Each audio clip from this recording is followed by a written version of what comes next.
Hi guys, welcome back to Lunatic Astrology. I'm your astrologer, Lori Lothian. Today we're talking with astrologer Gary Caton, an expert on Mercury, about the Mercury retrograde. He's written a book called Hermetica Triptycha. I think I got it right. And his website is dreamastrologer.com. We're going to go a deep dive into this particular intense Pluto-Mercury combination that's happening during this retrograde. And then there will be the all signs portion afterwards. So stay tuned for that. But if you want to get astrologically geeky, stick around for me and Gary going diving deeply into how this may end the pandemic. This may be about big changes in government, even maybe death of world leaders. We don't know. New cycle stuff to do with Pluto and Mercury. We'll be getting into that together. Thanks for joining us. Don't forget to like, subscribe, hit the notification bell, check the description box for everything you need to know about me and also Gary and his contact information. Alrighty, let's get rolling. So I have Gary here. He just popped into the room. Welcome, Gary. Hi, Lori. It's great to be here. It's really good to have you. I introduced your book just before you arrived, and I would love you to mention to the audience or tell us a bit about the idea of elemental air, elemental years with Mercury, and also how I've been pondering as an astrologer and for the collective, what it could possibly mean that this is a phase for 22 where all the retrogrades begin in air, but the direct motion pops out of the earth signs. You know, that seems very fascinating to me. What do you think? Yeah, so back in the 90s when I was learning astrology, one of the really cutting edge books of that time was Erin Sullivan's Retrograde Planets. You know, she kind of really updated the discourse around retrogrades at that time. She was, you know, using the heliocentric astronomy and using the synodic cycle to frame the retrogrades. And one of the things that I noticed in that book, just a few pages, she talks about the cycle of the Mercury retrogrades through the different elements. And she comes at it from a Jungian stance, essentially, you know, that, you know, with the elements relating to the different functions. So air would be thinking and water would be feeling and so forth. And I thought that was really fascinating that that you have these periods where, the Mercury retrogrades happen in a particular element each year. So it's actually not willy-nilly. It's very predictable. It's predictably unpredictable, if you will, you know, and so I really, it's really interesting because like my entire book is like a frame out of those 3 pages of her book. Like I took those 3 pages and created a whole nother book out of it, which is pretty crazy. But yeah, you know, what happens is that when Mercury is retrograde, it spends so much time in that particular element that if you add up all the time it's in all the other elements combined, it's in the one element more time than all of the other elements combined. And so that's a pretty heavy emphasis. And that means that those 3 houses of your chart are going to be particularly activated. And they're going to be activated in a way that's going to really stir things up because it's forward and then backward and forward again. There's this stirring, there's this mixing from these contrary things that's going on in there. And that's also in your birth chart. Like you were born in a particular year, whatever year you were born in, the Mercury retrogrades were happening in a particular element. And those 3 houses in your birth chart are going to be stirred up because there was all this stuff going on there at that time, you know? And so it's really been quite a journey for me to see, you know, I did a blog for the Mountain Astrologer earlier this year just to dive into the sort of, you know, mundane. One of the things that I noticed is that tends to be big year in the cryptosphere when you have these Mercury elemental years in air. Duh, I mean, air is, you know, information. We're in the information age. You know, Bitcoin was born in 2009, which is the Mercury elemental year of air. 6-7 years later comes Ethereum. 6-7 years later, now we have NFT boom and all this stuff, and it's like very predictable wave of like, you know, technological unfoldment, which is really interesting, you know. The other thing that I think is really fascinating about air, of course, is that the Jupiter-Saturn conjunctions are moving into the air element. And so we have Mercury is sort of backing up this much larger cultural transition that's really been going on since the 80s, right? Because we had Jupiter and Saturn in Libra in 1980, and then it went back into Taurus, and now it's in Aquarius, and it's going to stay in air. So we have this really big, vast cultural change that's happening that hasn't happened for like 800 years. And by the way, the last time it happened, there's books, some of the books that I work with, like in astrological magic, like the Picatrix. Mm-hmm. Picatrix was first translated into Spanish and Latin back when, in the 1200s, when Jupiter and Saturn were in the air signs. So there's this free flow of information. And it's like, basically, it's like, whatever you fill your head with is the reality that you end up creating. Wow. So there's I didn't know that about, I wasn't even thinking, I know the era, like, of the last 200-year cycle in the 1200s, 1300s, 1400s, but I didn't realize, I wasn't even thinking about books and knowledge, because I don't know exactly what the dates were too, but there was that whole kind of powwow in Toledo where all the different, the Islamic and the Jewish and the Christian traditions were all sharing wisdom and knowledge in Spain at one point when the Moors were ruling.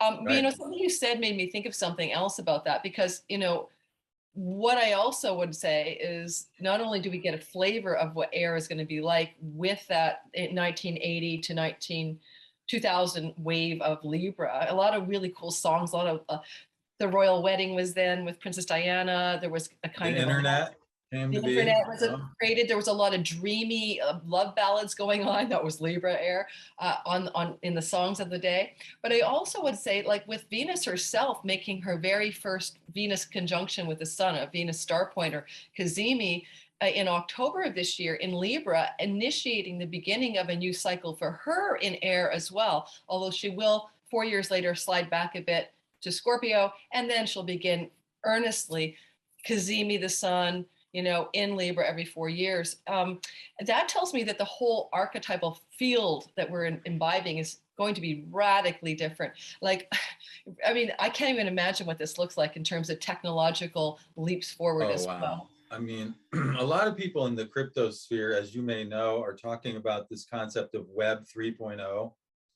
It's pretty simple. I mean, like basically that era from the 90s when it was created, the Web 1.0, there was a lot of, naivete or idealism, whichever one you want to call it, like whether you look at it as positive or negative, that this would be like this thing that could change the world in a really positive way. Like it would be really like this free university, which it has been to some extent. But then in the 2000s, when the Jupiter and Saturn went back into Taurus, is like the powers that be, the old money got a hold of it, and Facebook and Google and all these monopolies kind of put a stranglehold on it. And so now maybe we're getting to Web 3.0, where we can rediscover some of that original promise, and rediscover some of the sovereignty and and so forth. And I think that a lot of people think blockchain is going to be a big part of that. But what I said when I did a forecast for Astrology Hub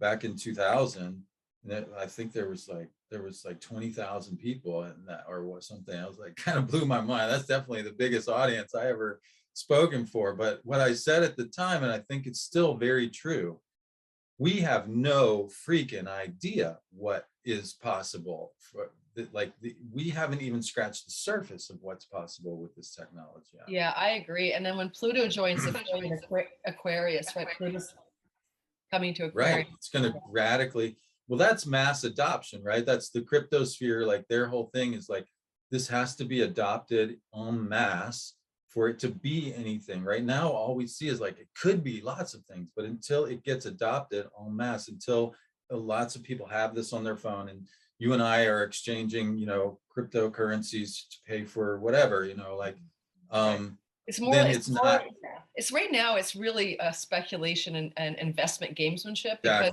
at this point, it's the not tech stocks. Yeah, it's like a bubble. Yeah.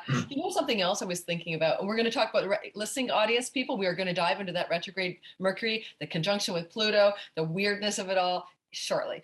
Just want to say one more thing about this whole Pluto Aquarius. I do think that's going to be because Pluto, Mr. Under the ground, digging things up, gold, silver, and oil. But anyway, in Aquarius, of course, that just suggests, the crypto thing or something like it'll take off, non-fungible tokens, all of that. But what I also think is, I'm going to predict this.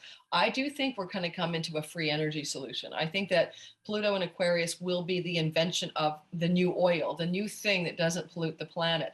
And I don't know which scientist is going to do it and where it's going to be done and how it's not going to be squashed. Should there be a kind of like, let's harness the 0-point field or the quantum foam and make energy with no side effects like nuclear waste or, you know, depletion, a carbon pollution and depletion of the Earth's soil. So there's something like that with this Pluto Aquarius that can so radically transform reality that I can't even, I'm so glad to be alive for this time. For you listening folk, you know, Pluto is going to edging into Aquarius in 2024. So anyway, so let's talk about Mercury retrograde. Let's talk about this dude going retrograde on January the 14th and how you feel about this particular one. And by the way, mentioned earlier, even though it's air that he stations to go retrograde in, he does come forward out of late degrees of earth signs for all of these retrogrades this year in the air signs of Aquarius, Gemini, and Libra. Does that have any importance, by the way, to like bounce forward from earth? Yeah, for sure. For sure. You know, the Cazimi, the conjunction with the sun, which is the midpoint of the retrograde, happens in the air sign. So, and that tells you wherever the Cazimi is where the majority of the time is spent. So yes, it will be some in Capricorn, but the majority, excuse me, will be in Aquarius. But that mixing, that literally, that's foreshadowing the fact that next year, the Mercury retrogrades are going to be happening in earth signs because the pattern is fire, water, air, earth, right? That's the pattern. And it takes 6 to 7 years for that pattern to so essentially what's happening there, sorry about that, is that you're getting a sort of foreshadowing of what's coming next year, essentially. So the fact that Mercury's stationing direct in the earth signs is essentially giving us a foreshadowing of stuff that might be, you know, on the table, but it probably won't be seriously on the table until next year, actually, because that's when the Mercury retrogrades will be completely in the earth element. See what I'm saying? Absolutely. Yeah, that makes a lot of sense. And it's almost like after saturating in air, he's, you know, tiptoeing into earth and yeah, foreshadowing, you know, kind of giving an appetizer for what's to come. Yeah. So Yeah. you know, and the thing about this particular one that's really fascinating is that Venus stationed retrograde conjunct Pluto. And now Mercury is going to be stationing direct conjunct Pluto. You know, and so whatever Venus was deciding that needed to be undone or revisited, or Mercury is now saying, okay, whatever Venus sort of unhinged or unhooked or brought up for review, now I'm bringing it back forward.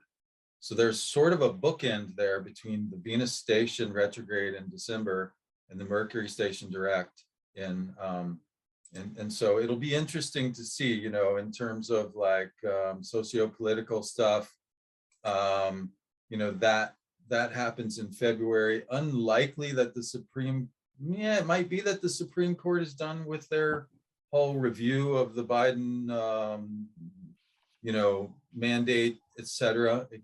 You might see something coming forward from that.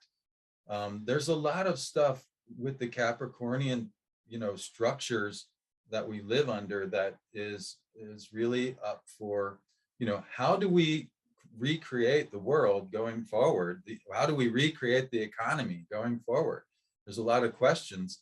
And I mean, you know, depending on what side of the aisle you sit on, you know, if you're a libertarian or somebody like that, you're like, get the freaking government out of the businessman's, you know, hey, stop telling him what to do, and he'll get right back and create the wonderful economy that he created in the first place. You know, if you have somebody, you know, from the other side, they're going to see it differently. But it seems like Mercury stationing direct conjunct Pluto does have the signification of let's get moving forward again, and get some of these, you know, get some businesses back online, get the economy back going again, and B, it has this quality of foreshadowing that where whatever things that are, you know, beginning about that time are really going to be things that only really fully come in online next year when the retrogrades are really fully into the earth element. Well, you know what I was noticing? Like I was really kind of digging into this like three-part Pluto touch point with Mercury. And it was December the 29th, it will be January 28th, and then February 11th, direct, retrograde, direct. What I wanted, I did, and I find this is often workable when I'm looking at this kind of stuff for mundane use, to look at what the headlines of the day were on the 29th of December. Yeah, When sure. you won't believe what they are. It's really funny. It had the touch point was around 2550 degrees of Capricorn, and that's pretty close to the the pandemic start point with that Saturn Pluto conjunction way the hell back on January 12th, 2020. That was around almost 24 degrees of Yeah, it was in Capricorn. the third Yeah. decan. Yeah. So it's within a 3 degree orb of recapitulating the start of the pandemic thing, that happened around the 12th of January. And I think the 12th of January, I can't remember, but I do think it was when the announcement was made that there was a variant, or there was a virus called COVID, and we all became aware of it. Oh no, there's something out there. So here's what I got on the news cycle. This is really cool. On December 29th of, uh, behind us, 2021, astrologers Yeah. can't keep track what year they're in. Get this, you guys, I mean, everyone listening. It's a US breaks daily record for COVID cases was the big headline. And underneath it was, if you read the articles, it was, oh, and by the way, half as many people are dying right now as there were 2 weeks ago. So his daily death rate went down from 3,300 to 1,500, which is indicative of Omicron being intrinsically milder, which I've been saying forever, but that's another story. Now it's been scientifically proven. The next big headline that day was the Senate leader, Harry Reid, dies at 82. I always just think sometimes when Pluto and Mercury get together, there's a death announcement, and of course he's old guard Senate, Capricorn energy. All right. Number two, CDC revises his Omicron estimate. There's only 50 something percent of people who've got it, not 73, which led a lot of people to go, do we actually care about the CDC anymore? They never get anything right. Biden ended his travel ban from all the African countries. And then there was a pro-democracy website in Hong Kong that was shut down. And it's the last of the pro-democracy papers and sites left. And of course, that is, news about Plutonian, Capricornian repression structures. But I do find that a lot of the headlines that day had to do with the virus, which is true, but these were the biggest headlines of the day. And I'm really fascinated by a bookending quality to like the February 11th, you're going to love this, the February 11th, 27 cap touch point with Pluto as Mercury finishes up the story. All reminding you guys that January 28th is the retrograde touch point, just as Venus gets ready to station direct. But anyway, back to the story, February 11th. I love the minor details. The asteroids to me are the devil is in the details. Gary, you have sky gazer on your ascendant and you love to take gorgeous photos of the heavens. You know what I mean? So I find that the asteroids can be like those little punctuation marks that tell you what's really going on. And Ceres, okay, so Ceres is on the North Node for almost all of this, by the way. All these touch points with Pluto, Mercury is trining the North Node in Taurus, which is going to be an interesting story for the US because the Taurus is the sixth house of the workforce. So it could be big changes regarding stuff to do with the US economy regarding the workforce. Anyway, so Ceres, the asteroid, is conjunct Apollo on the day at 0 degrees of Gemini, still 3 degrees from the nodal axis, but in another sign. And Apollo is a god of plague. Someone actually just wrote a book called Apollo's Poison Arrow or something, some epidemiologist to grab that archetype. So we've got the goddess of the harvest and food and abundance and the rescuing mother on Apollo, but at the same time, the moon is on Wuhan, trining Jupiter, well, conjunct Betelgeuse. So I just think to have two touch points, moon on Wuhan, Ceres on Apollo, and in that moon trine Jupiter element, I'm feeling that's just a good news story. I think we're coming into some kind of information, Mercury, Pluto, transformation, death, rebirth, everything. I think we're having have a really interesting news day around February 11th, around some kind of discussion in the collective about the pandemic. Maybe, hey, everybody, it's endemic, or our numbers are dropping dramatically now like they did in Africa, and we're looking at the tail end of the last wave. What do you think? Yeah, I mean, I think that idea is supported in general by a few things. Number one, Jupiter has left Aquarius for good. What that means is two things.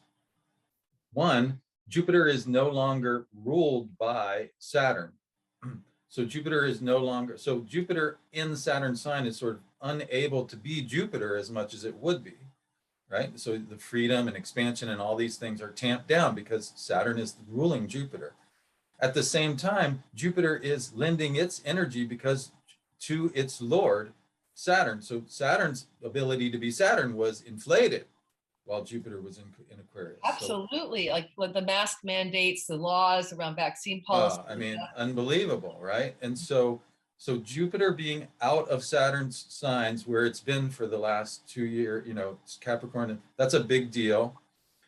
And then also Saturn is going to be subject to, he's going to be passing under a major fixed star this year, Deneb Algedi, which is about law and order. And it's also about wealth. And so, really, I think that they're starting to get the idea that, hey, you know what, like, we did everything we could to try to make, this as safe as possible for people. And now it's time to like get back. We've got bad situations going on with inflation. We've got to protect the economy. We got to somehow get back going again. And I think that what you're saying, makes sense. Ceres being the goddess of not just agriculture and grain, but Ceres was a goddess of the mysteries, the Elysian mysteries of, which were essentially a death rebirth. It was like she was the Jesus figure of the day. Essentially, when you participated in the mysteries, you had the promise of happy afterlife. And so when I see Ceres showing up there, I see, well, there's this promise of a happy afterlife. Like maybe we are being, shown the possibility of life after COVID, at this point in time. Does that make any sense? I love that piece of it. I wasn't even thinking of it that way. And you're absolutely right. And I do have a strong feeling that what you said is really going to play out as, yes, a real rebirth. And you're right, like Jupiter being tamped down by Saturn and then lending inflationary support to Saturnian measures for the last 2 years has been a real ride. I remember my sister Nancy, she's a nurse, and she said to me a year ago or 2 years ago, they're going to be passports for travel. They're going to do this, they're going to do that. I said, oh, Nancy, she's in a conspiracy rabbit hole. I'm more of a science geek, right? I'm looking at the science. I'm reading the Atlantic. I'm reading the studies. I don't read the mainstream media for what's really happening, because the science is where I go. I'm an Aquarius rising. But my sister was down the conspiracy rabbit hole, but she was right. She actually nailed what was going to happen, and I'm like, oh, I didn't see that coming. I don't know why. I was trusting in the good-natured human beings to like work it out. Right. But something because else. You didn't want to see it, basically. That's why we don't see things. Right. I was like, no, can't get that bad. No. Right. Yeah, it's really shockingly bad. People like where you have governmental figures like in France or Canada even, or in the United States, basically derisively and almost like bitterly denouncing people for not being vaccinated. And there's no discussion of those people for whom vaccination may be legitimately risk ratio reward, not necessarily a good idea. It's become the cult of virtue signaling around your vaccination. And it's just really shocking. But by the way, back to the asteroids, did you know, I just dug it up, that when Pluto and Mercury started this story, when they first when Mercury first came into conjunction with Pluto on December 29th, that the asteroid Hermes was sitting with them. It was a three-way love up. Hermes yeah, Hermes himself is record keeping, cunning, the mind going out of traditional limits and bounds, and Mercury's ability to assist, or Hermes' ability to assist communication between disparate parties. That's a software delineation of Hermes. I mean, it goes much deeper than that, of course, because it's like the Hermetic, arts and Thoth and all of that. But to me, and the coincidence of it being doubly mercurial, Mercury with the asteroid Hermes with Pluto, I still haven't figured out what that's going to look like, because that's how that Pluto contact was started. Yeah, and that's when Venus was there too. Yeah. Well, the thing about Hermes and Pluto is that they are very similar in that Hermes is the only Olympian god that has access to Pluto's realm. Mm-hmm. And Hermes has has the ability to travel amongst the three worlds, whether it be Olympus or the middle world or the lower world, if you will. So Hermes is essentially the shaman planet, you know, where it has the ability to travel between worlds. And so in a sense, I would say that Hermes' presence there, you know, there's a lot of different ways in the mythology where that would show up. You know, Hermes would be ferrying the souls to the underworld on the one hand, like in the Odyssey. Hermes was taking the souls of the suitors, you know, after Odysseus dispatched them. Hermes ferried them to the underworld. On the other hand, Hermes was there when various heroes, you know, made the treacherous journey to the underworld to try to, you know, whether it was to consult the blind prophet Tiresias or to try to consult the, you know, the spirit of a particular ancestor or something like that. So I guess overall, I would say that that points to some kind of unconscious knowledge being available. That there's this, that a passage or a passageway to some kind of, whether it be wisdom of the ancestors or be wisdom of the unconscious or that sort of thing, that there's this, yeah, you know. Well, you know, the other idea too is he was the patron or the protecting god of travelers, right? Going out on the road and doing their journeys. And I'm wondering that Hermes Mercury in that aspect too, you know, we've been travel restricted. So there's that, yeah. There's that thing where you said the restrictions were lifted, you know, providing you have vaccine, of course, I'm sure. Yes. That was but I would feel intuitively, I feel, especially with the endpoint on February 11th, with the trine to Jupiter, the god of law, in his full glory in Pisces, we could see a rolling back or an attempt to roll back some of the restrictive mandates. I don't know how you can mandate people to vaccinate after everyone's had Omicron. Why? Because it's the prevailing endemic variant. It's going to be the thing now, and everyone's going to have had it, and that's that. So that's the end of the story. I mean, a lot of epidemiologists suspect it is the end of the pandemic if Omicron is as we see, capable of becoming endemic, then the pandemic is over. You know, that's what endemic means. Endemic equilibrium, right. End of pandemic.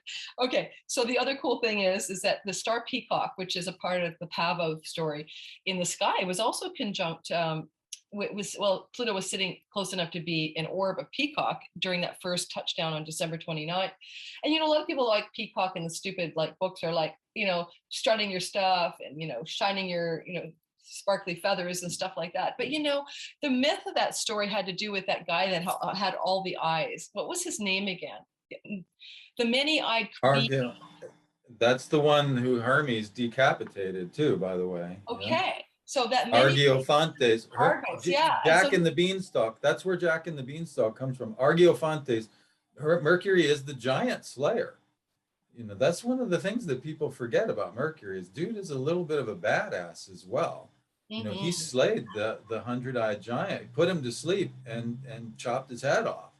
You know, because Zeus was wanting to do what he does, and this dude was put there by Hera and was kind of in his way, and so Zeus sent Hermes to dispatch him. Yes, but there's that whole thing with the Jack and the Beanstalk. You have this, you know, Mercury is the god of the lower working classes as well, and it's the god, and he's the god of the elevation of the working classes too. And so Mercury basically stole his way into the Olympic pantheon. So it's about social mobility. And you know, the whole story about Jack and the Beanstalk is this kid who's like, you know, just a working class kid, but he goes up and he steals from this giant, and then, you know, and then kills the giant, you know. So there's this sort of David and Goliath aspect to it. There's this, so, you know, it's interesting right now because what a lot of people see, that the problem with the economy right now is that we have, once again, as we had back in the Gilded Age, you know, of, you know, robber barons and whatnot, we have these monopolistic tendencies in the market. That monopoly is not healthy for the economy. You know, they put a stranglehold on things. Absolutely. And you know what? It'll be interesting to see if anything like that with the giant killer, you know, that if any of these monopolistic things begin to be, get get a dent put in them a little bit. I think it has to happen, actually. I think it has to happen. You know, one of the things about the Pavo Peacock story is that, you know, and the Argos with his many eyes, is that was surveillance. He was surveilling, right? He was using his eyes to surveil. And, you know, the peacock feathers with the eye and the feather is kind of where that myth comes from, and the name peacock for that star and all that stuff. But to me, you know, what's Facebook and Google and all of these social media companies are becoming are surveillance units. They're surveilling us. Right. I'm tired of just talking with a friend in my house, and I don't even have Alexa or any of those devices, about, let's maybe travel to Ecuador next year. And the next thing I know, I'm getting ads for Ecuador on my computer, you know, screen between YouTube videos. And I'm like, I'm being surveilled. So the social media surveillance system, which is, of course, we know really destructive, because it also is algorithmically partitioning people into their own little mini worlds of rigid belief structures, because it just feeds back more of what you believe, as we know from the movie that was done about that social algorithmic feature. And I kind of feel like, you know, it has to stop, it has to break. And I don't know what's going to break it. Like, but I do kind of feel that with Mercury / Hermes energy involved with the Peacock star during that first touchdown with Pluto, and like you said, everything is an intimation of what's to come as we move into the Earth element with Mercury next year. I think you're going to see like the potentiality of some of these giants being vulnerable, right? Like the first time that Jack went up the beanstalk, he stole a bag of gold, and and he got away, right? And then he goes back later, and that's when he, you know, does end the giant, you know. So, but the other thing about the peacock that comes up for me is in alchemy, this is a very potent stage within the albedo. So that you have three main stages in alchemy. You have the negretto, the blackening, which is that, you know, before something can change, it has to pass away. It actually have to finish up and become, you know, blackened and decayed and pass away, right? And then by allowing that process, that decay, whatever, to happen, then you release this new energy of the light, the albedo, and the light energy comes in, and it's like a prism, right? You see this array of many colors that shoot out of the peacock's tail. It shows like the wonderful array of, and it's interesting because in some of these old books, you know, I'm reading right now, there's a book that I'm reading, you know, before I go to bed, I'm reading this book by this guy called Papus. He's like one of these French occultists from, like, you know, like way back within their occult revival. And he's talking about, you know, like how all of the organs of the body take from the blood whatever it needs. And so like the blood is a universal like liquid that supplies to the organs according to their need, just like light is a universal thing that supplies whatever color of the spectrum the particular thing it encounters needs. So there's this universality that breaks into this wonderful spectrum of colors. And the peacock represents this consciousness of this sort of kaleidoscopic array of wonderful colors that are available, and then tuning into whichever particular bandwidth of that vibration that is necessary, depending on wwhatever, you know, organ is encountering, or whatever, you know, project that you're working on, or whatever. So that's a really good point. I forgot about the alchemical stuff, you know, because I think it's fermentation for the peacock symbol. Yes. That's right. Yeah, that's so right. The cool part of that, anybody listening, there's a few things you can go read about. The Emerald Tablet is a book that somebody wrote that's a very good modernizing of this stuff. But we all go through these stages in our life where we do the putrefaction and the fermentation and all that stuff, the calcination. And I remember there was a phase in my life where I literally dressed up with all these peacock feathers for a Halloween party. And I know it was a god and goddess party. I was dressed as Yamanja, and she has peacock feathers as her symbol. But I was dreaming of peacocks, and I was dreaming of symbolism in my life at the time that is associated with the fermentation stage of your soul's, you know, purification. And oh my God, my whole life for like 2 or 3 years around that Halloween party was one big fermentation. It was yeah, it's wow. Yeah, and that's the thing. Like you have to be careful what sort of energies you invoke by when you think you're just dressing up for a party, but you're Oh, actually like, participating in a ritual, essentially. You were invoking that fermentation and the bubbling and the release of new potentialities, right? And it's somewhat volatile, energy, right? It's like well, all of this new energy speaking of is released. energy, though, because Pluto being the god of oil and therefore gasoline and all of that, I kind of find it cool that if you look at gasoline spills on a wet pavement, it fragments into peacock colors. It Yeah, literally it does. does the Yeah, same thing. And so here yeah, we have Pluto, with his star, with his kind of mercurial overlay and the Hermes piece and all of that. I think the long arc of Pluto's movement into Aquarius is to get us way out of the whole oil and earth-based coal, especially as well. Ways of creating energy and nuclear waste as well, and moving into nuclear power, thus waste, and moving into some dramatic reinvention that is probably, honestly, I'm not a conspiracy person normally, but when it comes to the search for clean energy systems, if you find it, someone's going to pay you a gazillion dollars from the oil industry to keep it under wraps. Unless they buy, they could try to buy it from you, but if it's, it depends on what kind of patent they could get. But I do think we're moving out of this 200 years of Earth initiations with the Great Conjunction, and I do think it's the right. end of those systems as well. So, do we want to figure out any last things to tell people about this so we can round this up? Do you have any thoughts of what the average Joe can expect? I'm going to add an all signs portion to this, or I may not. I may post this as a separate thing. I haven't decided, but just as a general principle, do you have any advice for people? Yeah, Maybe. I mean, I guess my advice is that Mercury retrogrades stir things up, and so don't resist the process of being pulled or pushed away from your normal. you know, like roll with it, because it is a previewing things that are going to be coming attractions. And so, hey, it's always nice to have like the coming attractions, because then you got a heads up, of what the themes for next year are going to be. And the second thing is like, it's healthy to be, to be invited to visit parts of yourself and parts of your life that are not your normal everyday, go-to places. It's healthy because we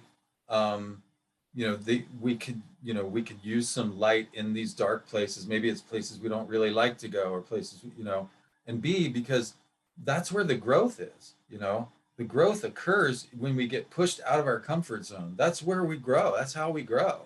And so that's the main thing with Mercury retrograde. People say, well, don't do this, don't do that, don't do the other. If you're busy daunting yourself all the time, you're cutting yourself off from all the growth opportunities that are going to come. That if you say, I know it's a tough time to do blank, but I'm going to freaking do it anyway, and I'm going to deal with whatever comes up. That's how we grow. That's how those wonderful growth opportunities come. And we find out, like, yeah, this or that or the other is broken. So in the process of fixing it, rather than trying to restore it to normal, what we really want to do is bring it to the next level. And by bringing it to the next level, that's how we grow. So it's not a matter of like getting back to normal. And it's not, and it's not a matter of like, not doing A, B, C, or just so you can just stay on the straight and narrow and not have to divert from your comfort zone. It's actually about embracing the change and embracing the possibilities, and finding that by doing that, by working on something that is maybe like really uncomfortable, or something that you actually suck at, it actually makes you better at the thing, at the rest of your life. Embracing the suck, I guess, is Oh my where God.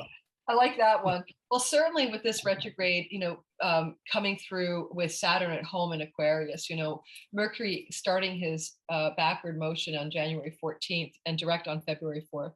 I mean, I do feel like there's this call to like the Saturn imperative, Saturn's at home and domicile, and then Mercury has, sort of to still like kowtow to Saturn. So, I think going backwards right now for me, for a lot of people, depends on your house, guys. Like Aquarius is my first house, so this is like me going back and digging in with a bit of Saturnian discipline and perseverance over some sort of old ground. And, you know, this energy, you know, if you want to look back to maybe what you were doing last time Mercury retrograded here, which is January last year, you could maybe get a flavor of what this is about for each of us. And also that Capricorn bit, like I'll give an example to the audience here, because this is where you really can get into astrology, because my 12th house is where Mercury will be hanging with Pluto and stationing direct and stuff. Like that's the house of your self undoing sometimes, where you know, sabotage yourself. You have, you know, unconscious deep impulses, maybe even karmic detritus there. And like I've been working on this idea of writing a book called The Wine Lover's Middle Way, because I don't want to ever not drink wine again. I have Venus and Taurus on Dionysius, Mars in my second house on Bacchus. You know, it's really hard for me to say wine be gone. So this is a journey that I've been on for a long time, where I can find the balance point between, you know, that middle way with consuming a substance that is an intoxicant without also, you know, becoming addicted to it, or finding myself habitually I'm not a biochemical addict. I'm a habit user of wine. So, you know, for me, this Mercury retrograde is bringing me back over this old ground again in this air Aquarius zone with my body, my first house, and then back into the back end, that murky, deep spiritual place, the moksha house of the 12th. And now having to go deeper and deeper into, you know, what does a middle way look like? Is it possible? So I'll let you know, because it'll be my book when it's ready. What about you, Gary? Nice. I forgot what your rising sign is. I forgot where Mercury's I'm an retrograde. Aquarius rising too. Yeah. So pretty similar. Yeah, you know, well, one thing about what you were saying, like Mercury and Saturn are co-rulers of Aquarius. Mercury rules Aquarius in terms of triplicity. Mm-hmm. In a night chart, Mercury is the ruler of Aquarius. So if you think about Aquarius and as an air sign, like Saturn as the daytime triplicity ruler of Aquarius represents all of those sort of mental structures that you take for granted. You know, like there's certain rules that, and there's certain like, you know, just, you know, like driving, for instance, you know, there's certain things that you just, you know, now, when no one's looking, of course, all of us do that thing where we kind of roll through the stop sign and whatnot. But that's, you know, and so that's sort of like Mercury's role is that, like, as a nocturnal ruler, nocturnal environment is more private, it's more personal. It's when no one's looking, we act a certain way. When we know we're being observed, we go by the book, right? So, right. So there's like this. So, you know, it's like, it's sort of like, one way to think about it is this interface between, like, okay, you know, how is my, you know, when no one's looking, my nocturnal relationship with the rules and structures and everything versus, you know, when everyone's looking. And it's like for some reason, I found myself I got pulled over by like some, you know, they were evidently they were hiring new police at, and, you know, because it's hard to keep police these days. You know, there's a lot of drama around all that or whatever, but this guy was new and they were training. So rolling through the stop sign, you know, and I think I mostly stopped, but, you know, he starts following me and I'm thinking, okay, if I just like stay on the straight and narrow and make sure to signal and everything, like he'll leave me alone. But he didn't, he pulled me over. And so then I'm like, oh wow, really? Is this guy gonna he's gonna give me a ticket for, Did he? you Did he know? give you a ticket? No, he didn't. But the point is that you know, I had to realize, like, okay, whenever you get a message like that, it's like the first time you get that message, it's like something small. So his message to me was, please stop all the way next time. Yes, sir, officer, blah, blah, blah. Now, if I had continued, F you, you know, what, yeah, freaking, and continued doing that down that path, I might have got a little stronger message. Hey, you know, stop all the way, dude.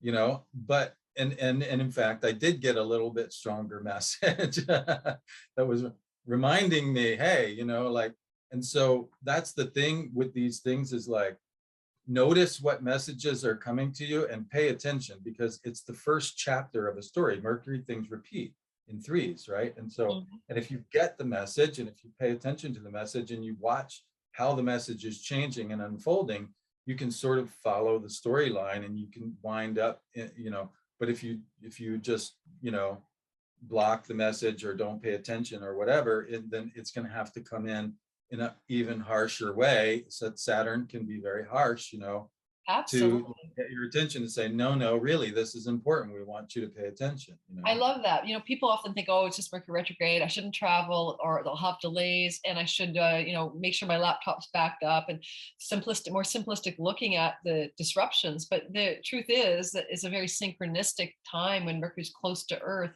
and he's using his magical mischievousness to get our attention. I had something similar happen in the shadow of the retrograde right now, and that is that I have like a 30-year driving record with no ever damaging my own car. Like 1993, Washington, D.C., I went through an intersection following a taxi who broke the rules, and I caused an accident. That was the last time. And I did 2 separate minor dents on my own car in a kind of a careless parking, or moving in slow motion spaces. You know what I mean? And we're not talking like on roads, like in parking lots. And I'm like, good news, because I'm going to fix the dent because it's going to rust out. It's like, I've got insurance grace period because they'll cover it without demerits, because I've never had an accident. But I'm like, that's 2. I'm at 2, Gary. I've got to really watch this. I'm afraid to take my car to the garage. And I'm like, what is the message? I mean, yes, I'm a good driver, but this is like undue care and attention.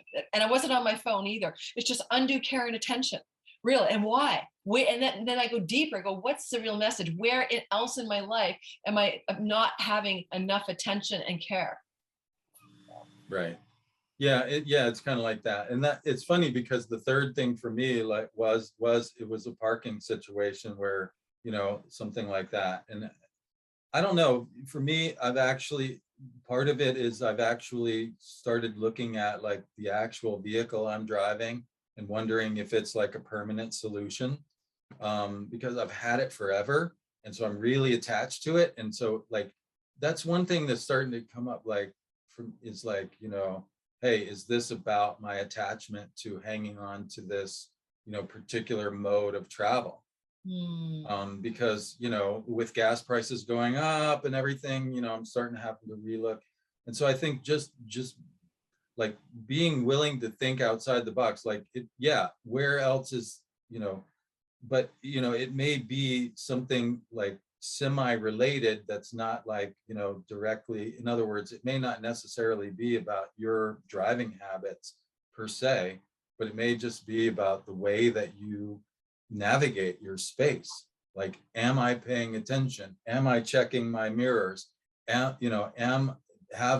I sort of unconsciously rolling along? And the message is very simply just pay attention. Yeah. And so there's a lot of things, but one thing that I actually got out of it is that, it's time for me to start looking at my mode of transportation and like, does that need updating? And so, well, with Jupiter in our second house of possessions, you could up level it to something. With Mars and Capricorn exalting that whole pile up, by the way, around the 24th or so of, on the 24th of January, when we have that intense concentration of planets in Capricorn, along comes Mars.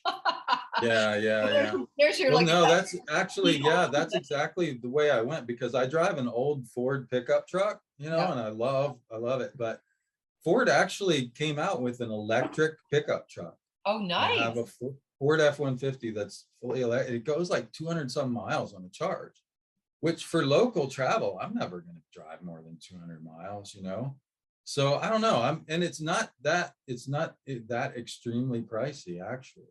So and I didn't even realize, so that's one thing that happened through this, okay, what is this about? And looking at the different options. Now I'm aware that option is out there. Now, whether or not I actually go with that or not, but as you said, with Jupiter in the second house, hey, might be a time to splurge a little bit and go ahead and update, or the alternative is there's some repairs that need to be done on the old truck and maybe get it up to snuff. And so that, well, it'll be interesting to see what each of us does with this thing to do with cars and driving. So I, like you, I was thinking of selling my car, but now I got to fix it to do it. So, exactly. I don't want to be sold with that crease in the side of the car. It's not a big deal, but it's not like I could sell it now with that. So, okay, so we're finishing up. Thank you so much. I realized that we went a little longer than I planned, but it's really fun to talk with you and get Thank you. you're really insightful when it comes to Mercury. And everybody, reminding you that Gary's site is the dreamastrologer.com, and he also puts out a really cool monthly magical PDF that you can subscribe to if you're into astrological magic and electional magic, choosing good times for things or making talismans. That report is invaluable. I'm a subscriber. And also, there is your book. Oh my God, what's the name? Hermetica Triptycha. Hermetica Triptycha. I said it in the beginning of the video. The Mercury elemental year. Hermetica Triptycha, yes. And I'll put links to all that stuff below. It's really worth learning more about Mercury than just he's a bad guy that makes your trips delayed when he's retrograde. Oh my God. Absolutely. Thank you, Lori. It's been a lot of fun. I appreciate it. Yeah, it really was. I'll be posting this. We're recording on January 10th. I'll probably have it out either tomorrow or the next day, and I'll send you the link. Thank you all. Awesome. Like and subscribe. And Gary has a YouTube channel, and I'll put a link to that below too, so you can go check everything he's doing out. All right, and I'm going to stop the recording right now. Hope you guys enjoyed that conversation with Gary Caton, Dream Astrologer. And now we're going to go really briefly but succinctly through all signs in terms of how the retrogradation from January 14th to February 4th will influence you on your sky based on your natal chart, as it would look at from your position of your rising sign. So first, please do the rising sign as you listen, but you can also later listen for your sun and moon. There will be timestamps and chapters to jump ahead. Rising sun will be the most specific because it's the most accurate outer circumstance kind of way the things show up from events in our sky. All right, so let's talk about the Aries. Let's start with the basic. Aries, sun, moon, and rising sign especially. Mercury will start its retrograde from 10 degrees of Aquarius in your 11th house of good spirit. Now, if you have any planets close to that degree in your 11th house, that's important. They'll be playing a part of the story with you or for you. And if you are an Aries with a sun, moon, or rising sign, anywhere between 5 degrees and let's say 13 degrees, or let's go 5 to 15 degrees of Aquarius, you're going to have a sextile from the stationary Mercury to retrograde to your rising sign, sun, or moon. Therefore, your rising ascendant degree, sun or moon. Therefore, this could be very flowing and harmonious. So even though we don't like our Mercury retrogrades, oh no, my computer broke down or my trip was canceled, he's magical, he's synchronistic, and he's giving you messages. Now, retrogradation here in your 11th house could really signal something to do with hearing from friends that you've been out of touch with, like larger social networks of allies and friendship groups and groups of belonging is that 11th house, and Mercury is like the messenger, right? Phone calls, emails, text messages. So I think some of us Aries folk are going to hear back from somebody we haven't talked to in a while, and we're going to go into some really deep connections as well with our deepest hopes, dreams, and wishes, our aspirations, and we'll be revising them. Mercury retrograde is to revise and go back over something, and then we will be more clear by February 4th as we pounce forward with Mercury going direct, hanging out conjunct Pluto in our 10th house of career. So whatever's going on in this 11th house definitely has to do with refinement for us Aries of our career and our reputation. My sun and moon are both in Aries, so I relate to you Aries a lot. So it's a retrogradation, and the dreams and wishes and hopes, maybe some favors from old friends are coming through. And when things go direct on February 4th, you have new momentum and clarity in reputation and career areas of your life. Now I'm going to move to Taurus next. So let's go. Taurus, sun, moon, and rising sign. So first of all, you guys are having the experience of a retrograde Mercury beginning at 10 degrees of Aquarius on the January 14th to the February 4th in your 10th house of career and reputation. Sometimes it can be really cool when a retrograde Mercury is up there because some old employer or colleague or somebody from an old workplace, former colleague or workplace, could suddenly get in touch with you. And you'll be hearing from them like, hey, we used to love you when you worked with us. Would you want to come back? Or there might be a position coming open. Would you want to take it? Those sorts of things could happen. Mercury retrograde here as well could open up a gateway of a new part of your reputation. Like you might announce some news that you've been keeping under wraps, like, hey, I'm getting married, or, telling the world about something that you've been not, necessarily sharing at this point or yet. And, if your Taurus sun, moon, or rising sign is between 5 and 15 degrees of Taurus, you're receiving energy from this that will be very transformational, square from Mercury to the ascendant sun or moon as he stations on January 14th. Could bring some critical changes in your life. It could involve a primary relationship on your descendant. It could also involve things to do with your identity or who you think you are. I am this, that, the other thing. He will go direct in Capricorn, which is your 9th house of higher education and foreign lands and visas and court cases and book publishing and all of that, Taurus. So possibly this is going to activate on February 4th some jumpstart forward momentum in that part of your sky. Got the visa finally, the passport came through, the trip was booked, the class you wanted you got, or the school you applied for said yes. Momentum will start to show up in that 9th house during that station forward on February 4th. And until the end of the month of February, you should see some really good momentum and good news going on in that 9th house. Alrighty, moving on. Gemini, sun, moon, and rising sign. I told you guys I was going to be quick. You're having this retrogradation of the god of the messenger of the gods, Mercury, going backwards, and he is your guy. If you're a Gemini rising, he's a lord of your ascendant. If you're a Gemini sun and moon, he's very important to you as well. So this dude that's your guy is going to retrograde in the 9th house of passports, visas, court cases, book publishing, publications, religion, truth, God. Did I miss something? Higher education. Now, his retrogradation here, it happened last year as well, in January 2021. It's something you're dealing with in a longer arc to do with your deepest beliefs. I mean, this is a messenger of the gods in the house of God. Yes, all those other things, courts and book publishing and stuff apply, but at a deep level, you're revising your beliefs about God and the universe and how things work and the meaning of life. So Mercury retrograding on the 14th does that, but also you could get some news coming to you from a legal affair, from a foreign land, about a book, maybe an agent gets back to you that you've been waiting to hear from. If you have a book you want to publish. If it's about higher education for you guys, then you're going to find some news is coming through that was stalled or delayed, or old news reappears and stuff like that. These retrogrades are often like time travel devices and bring things back from the past. I have a great Venus retrograde story that you can't believe. I think I'll have to put that on new Venus video soon, where I couldn't believe what happened. It was such a classic money from the past coming back to me story. Just happened. So you got this things from the past could come back. An old colleague from a professor or an old schoolmate could get in touch with you as well. Okay, with that Mercury going backwards there. He is a traveler guy. He's like the safety patron saint vibe of travelers, Mercury. And with his retrogradation, it's not a good time for travel. I would wait until February 4th. If you plan to jaunt off to a foreign land, Gemini, you could have some difficulties. Classically, Mercury retrograde, yes, but certainly in the 9th house of foreign shores, and certainly given that he's a patron saint of travelers, retrogradation would be not travel now. All right, Cancer, sun, moon, and rising sign. You guys are having a retrograde Mercury in your natal, blanking out, 8th house.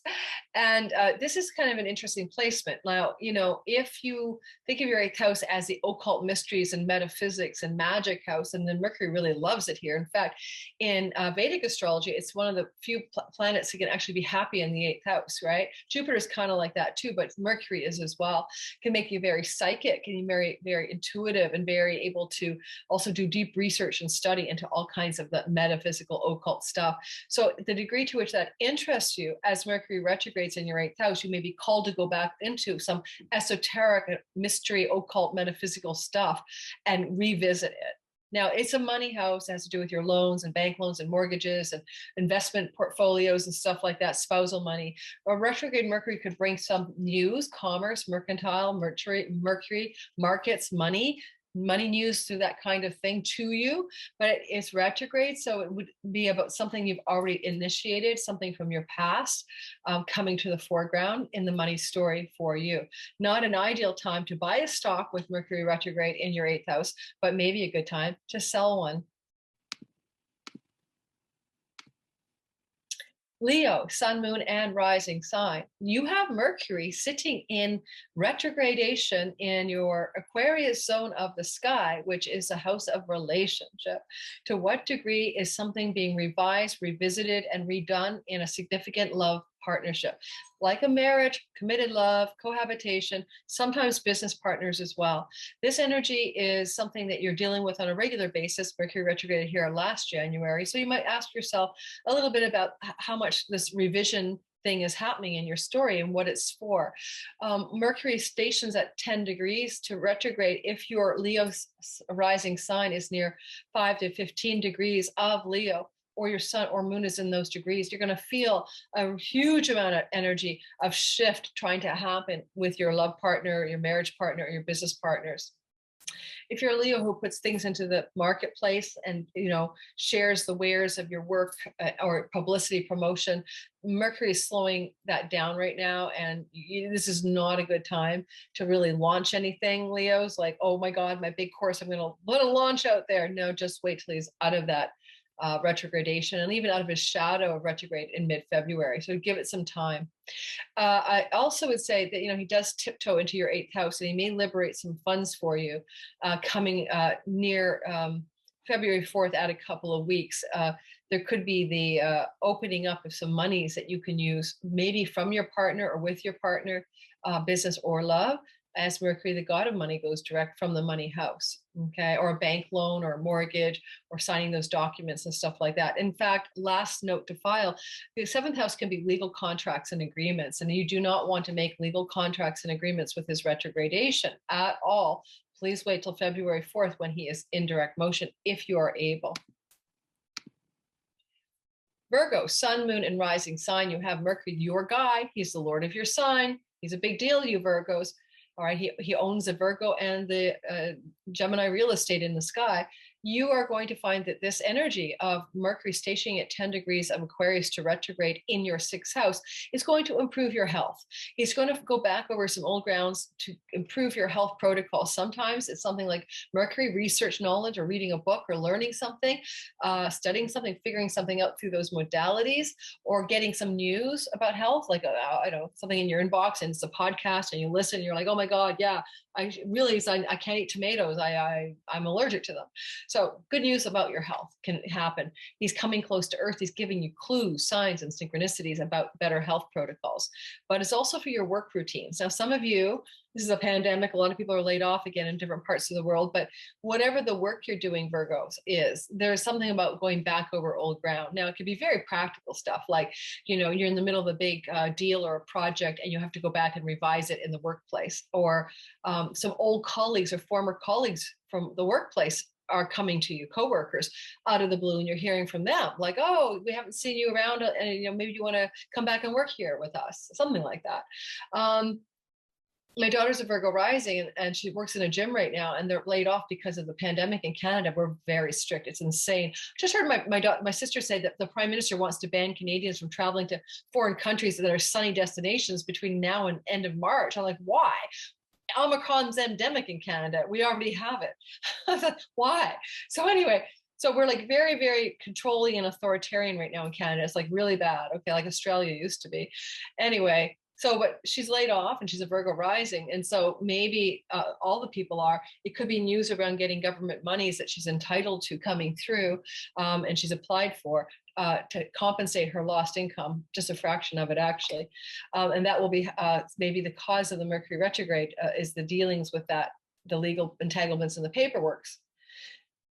Okay, this idea, just an idea. And Mercury will go direct from the 7th house and from the 5th house of romance and fun and play and joy and pleasure. Now, this could be a very positive directional shift from the late degrees of Capricorn, very much transforming stuff in your sky. But be aware that this is a pregnancy house and Mercury is a messenger. I mean, it can literally look like Mercury stations on your on Pluto in the 5th house of pregnancy, and you get the pregnancy test and it shows up positive. So be careful if that's not what you want, Virgos, including my 22-year-old daughter. And also it's a house of fun, play, joy, and pleasure, and also money luck. You know, Mercury going forward in a money luck house, you're scratching win ticket 1. Yay, you! Around February 4th or the couple of weeks that follow. Libra, sun, moon, rising sign. You've got Mercury in his retrograde motion, stationing at 10 degrees of Aquarius on the 14th of January. And he is going to be doing that in the house of joy and play and children and love and romance. This is classic. Old boyfriends or girlfriends come back out of the woodwork and you'll get emails and phone calls from them. Trust me. You'll be like, oh my God, I haven't thought of that person in years. And all of a sudden they're in your inbox or something, or they've tracked you down on social media. So there's that piece of it. That's classic. The deeper meaning is Mercury's asking you to revise what brings you joy, what revitalizes you, to investigate more deeply where the spark of life and joy is in your life. And as he retrogrades here, he also can bring back those love stories because it might be reminding you of a feeling of joy and the spark that you used to feel, or where you went awry of that joy spark because you got involved in mucky relationships. You know, this is retrograding in the house of children. This could be news coming about a child, from a child you haven't heard from in a while, or things to do with pregnancy. Mercury retrograde here could be, I don't know, things like going back and trying to get pregnant again, or going back for another scan of the baby or something like that. Mercury also will be going forward and direct. Oh, and if you are an artist, a writer, especially like songwriter or like a writer, especially with Mercury in Aquarius in your 5th house, he exalts Aquarius in your modern astrology stuff. You could be getting a divine spark from a dream or a meditation, because that Mercury rules dream messages, or boom, you've got this incredibly inspired idea, Libras, for a book or something you want to write or message, because writing, speaking, and messaging are mercurial things. Okay, great idea could be generated during the retrograde. And the stationing direct, yes, on February 4th from the house of homeland and real estate, your base, your home base, where you live. This could be some news of momentum around moving, about finding a new place, or about changes in your home, or things like that. Scorpio, sun, moon, and rising sign. The energy of Mercury retrograde is happening for you guys, where Mercury starts retrograding at 10 Aquarius on January 14th in your home, real estate, your house, where you live, the environment around you, technically, physically, house of your mother, house of your ancestors. Now, you could hear from an ancestor, you could hear from somebody from your hometown, you could get news or information, or hear about something to do with your home, like, oh my God, there's a leak in the basement. We got to get it repaired.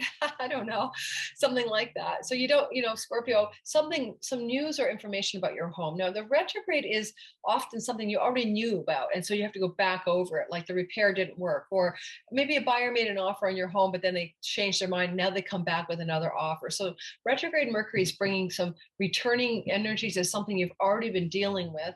And if you have, as a Scorpio, your rising sign, sun or moon, anywhere between 10 degrees and 15 degrees of a Scorpio, you really feel this. This is like angular to your identity. So yay, and square your 7th house of legal agreements and contracts. Mercury rules legal agreements and contracts. You're very likely to see yourself ending up with some kind of a revising of an agreement or a contract regarding things to do with your home during this retrograde. He goes direct in Capricorn on a conjunction to Pluto and the sun, but Pluto on February the 4th. Now, this is in essence, a kind of a possibility of packing up for a move, jump-starting some kind of online social media thing, making some big, bold ventures of change and stuff around local neighborhood environments, things like that, or some news or information bolting out of the blue, February 4th through to the mid-February from a sibling, sometimes aunts, uncles, and cousins as well. Positive, of course, because Mercury's going direct. Alrighty.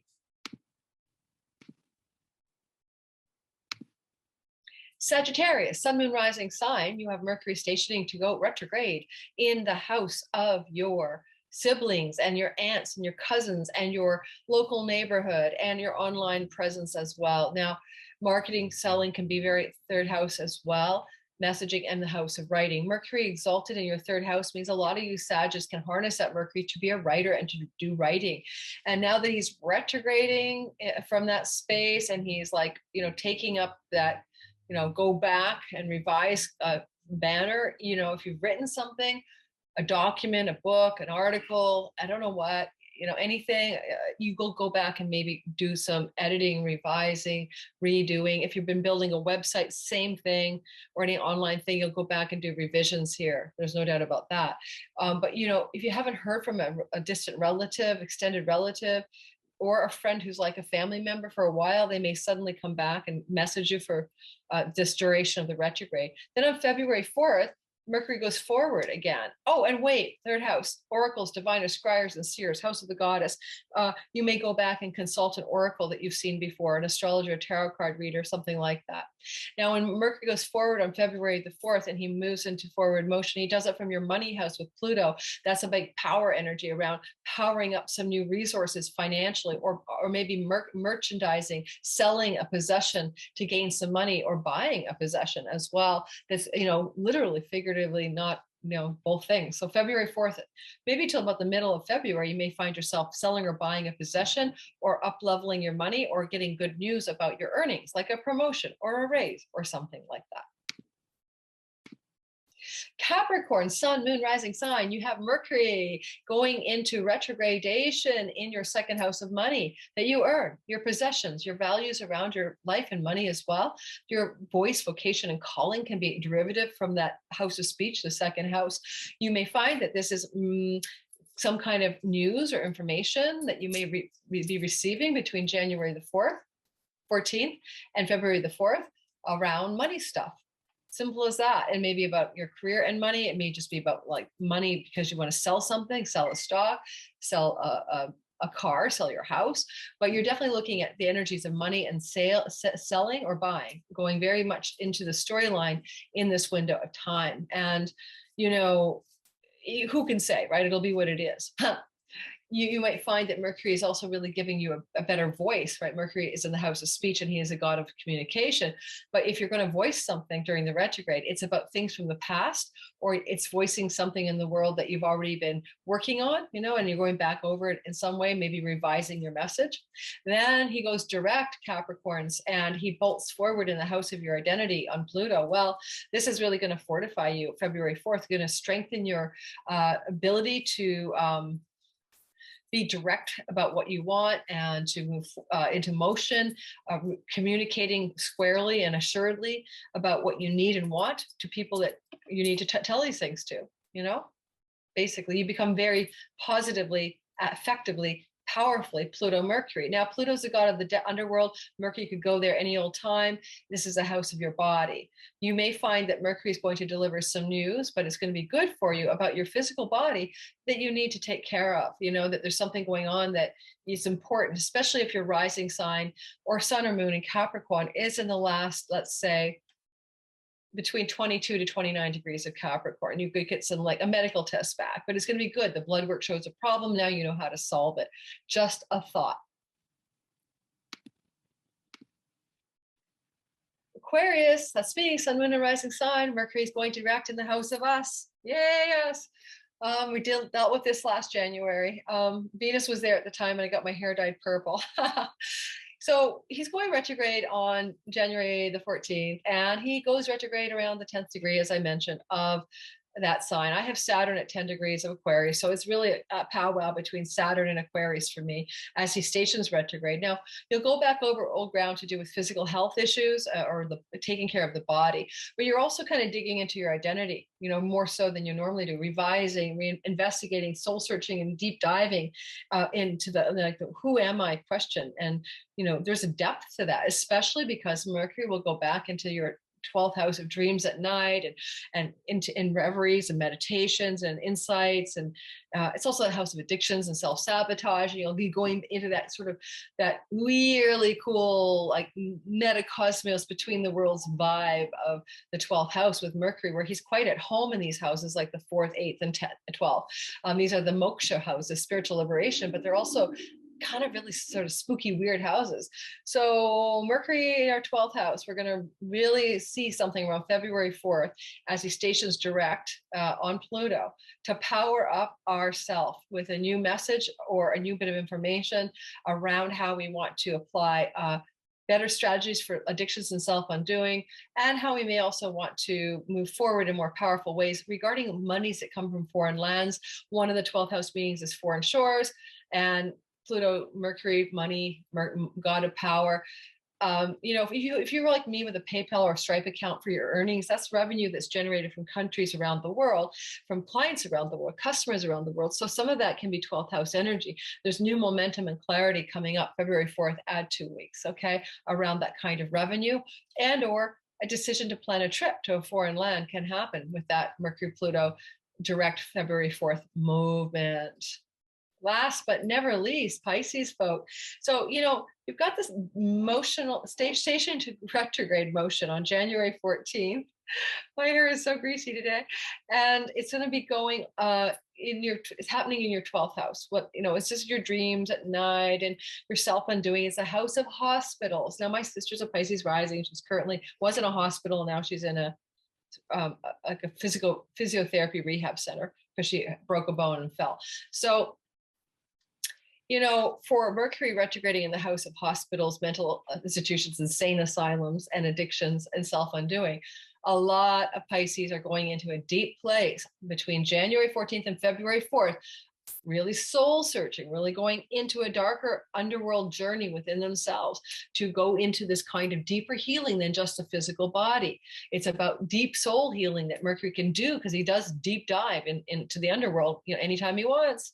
And then after all this deep soul searching, revising, revisioning, going backwards over old ground, then he's going to move forward. And foreign lands are involved here as well. So you may yearn to go back to another country or foreign land, or maybe the land at your homeland, because Mercury rules your 4th house of the homeland.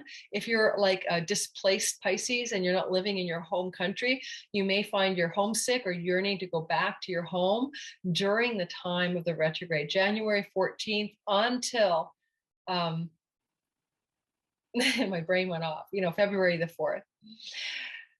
He will station to go direct at the end of Capricorn on Pluto on around the 26th degree or so on February the 4th. And as he does that, bouncing forward from your 11th house of good spirit and karmic rewards and friends and allies as benefactors and your hopes, dreams, and wishes, this is going to be some kind of good news, maybe from an extended friendship group or from an ally, a favor from somebody, positive momentum here. And, that is one of the Saturn ruled houses, the 11th house in your natal chart. And Saturn is in Aquarius, in that deep soul search. That is very much a reclusive place, right? Saturn for you of Pisces is in your 12th house, especially for your rising sign people, until March of 2023. And he's been there since December of 2020. So it's like the recluse, the hermit, the cave dweller energy. And he's also really good for spiritual enlightenment. But if you're not into that, it just can feel like you're kind of going through this quagmire of soul searching stuff. And that's ongoing. So even though there's a bouncing forward from your 11th house, given that Saturn, the owner of your 11th house, is in your 12th, you're still this is not bouncing forward and then everything is back to normal. There is no normal for you, Pisces, until you get Saturn out of there in March of 2023. You're asked to go inward, go within or go without is the mantra for all of Pisces rising. It also, to some degree, impacts the sun and moon Pisces as well. Thank you for listening. I hope you enjoyed part 1 with Gary Caton. I hope you enjoyed the all signs quickie that I popped in here as well to make you guys happy because I know everyone likes that stuff. Now I am going to go and I'm going to buy some spaghetti ingredients and make a really good puttanesca because I'm having comfort food cravings because there was a big party last night in my extended family network for Christmas. We had it delayed. Everyone in my family's had Omicron. Everybody has come out of it totally fine. Don't be afraid. And I am going to go get comfort food because I'm hungover. Not totally hungover, but a little hungover from drinking wine last night. As you know, I'm writing my Wine Lover's Middle Way. I'll let you know where that goes. Big hugs, guys. Mwah.